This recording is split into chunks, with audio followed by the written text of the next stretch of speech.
benefits. Live. Under previous Special. governments between 2014 and 2020, many working welfare age benefits benefit did not cuts. rise in line with inflation to save money. But Video. despite this, from Has Parliament 2015, UK 25. more and more people claimed incapacity benefits. So cutting the value of individual payments might save some money up front, but still not have a dramatic impact on the Date today, overall bill 17th in the March, longer term Monday morning, if guys, 25. payments continue to rise. Time's down there at the bottom. Second, cutting eligibility. It's important to note welfare reforms along these lines in the past have not yielded the hoped for results. Personal independence payments were introduced in 2013 to replace the old disability living allowance, with the hope it would lead to savings of £1.4 billion a year by reducing the numbers eligible. Yet the reform ended up saving only £100 million a year. Why? Because public criticism pressured ministers to relax the eligibility rules again. What about encouraging work?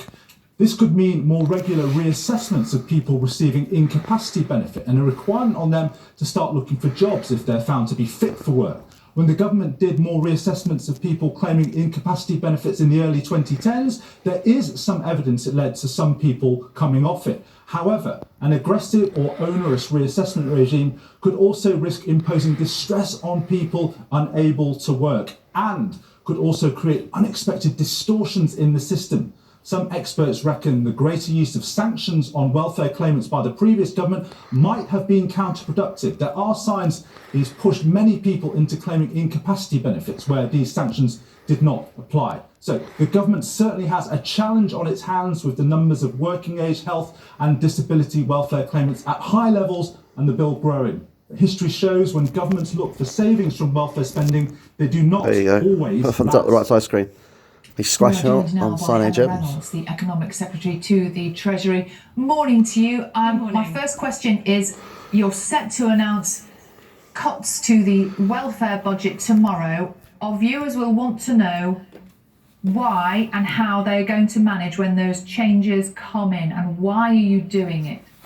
So affect me on benefits. The system from the previous Tory government, which is failing young people. 1 in 8 young people not in employment, education and training. Nearly 3 million. Oh, I am working as well. To the population of Greater Manchester not in work. We're the only major economy whose employment rate hasn't recovered since the pandemic, and the system is also failing the taxpayer, because if we don't reform the system, we'll be spending £70 billion on social security by the end of the decade. So we will set out details of our reform. Time at the moment, this is still now 7:36 a.m. in the morning. It will be a Labour reform which recognises the dignity of work, but also it will be according to our values of equality. Or 26 and minutes justice. to So we will always a.m. in the protect morning, it is. the most vulnerable, but we need to do more to help those who can work get back into work.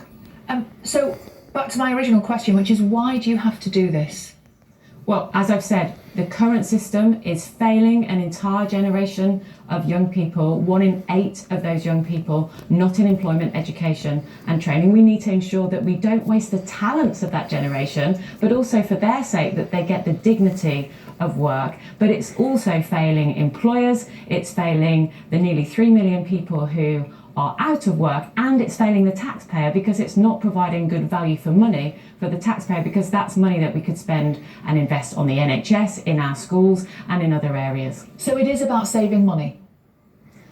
There is an element of that, of course, because, as I've said, we're an international outlier in terms of the numbers of people who are claiming these benefits. But yes, if we were not to reform the system, we would get to that £70 billion by the end of the decade, and it costs money to borrow.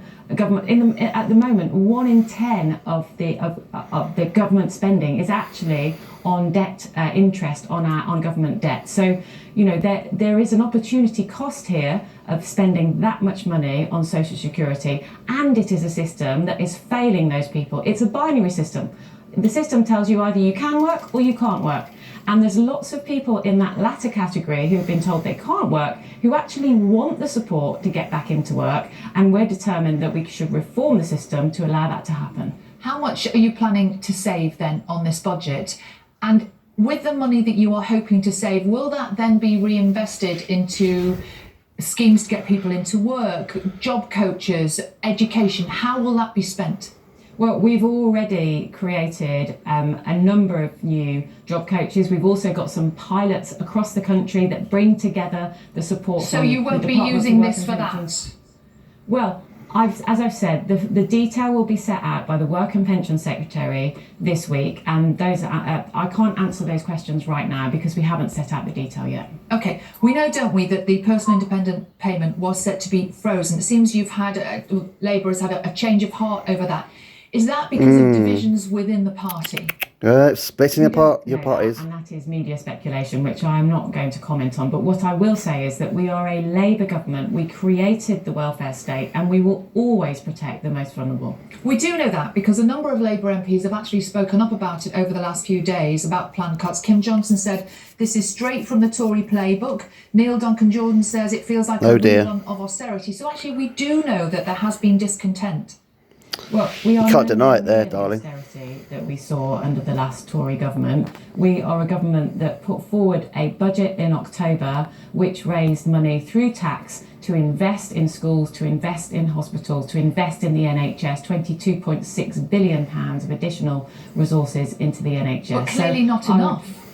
Well, I would suggest that we'll always have conversations, and so we should, and discussions with our backbenchers, but we will ensure that our reforms are according to our values of equality and justice, but also recognise the dignity of work and the value and purpose that brings to people's lives. I just want to read to you something that the Labour Mayor of Greater Manchester, Andy Burnham, has written in today's Times newspaper. He says this: he shares concerns about changing support and eligibility to benefits while leaving the current top-down system broadly in place. It would trap too many people in poverty. He says there is no case in any scenario for cutting the support available to disabled people who are unable to work. Can you reassure us that that is not what's happening here? Cutting the support to disabled people That can't who work. are unable to work.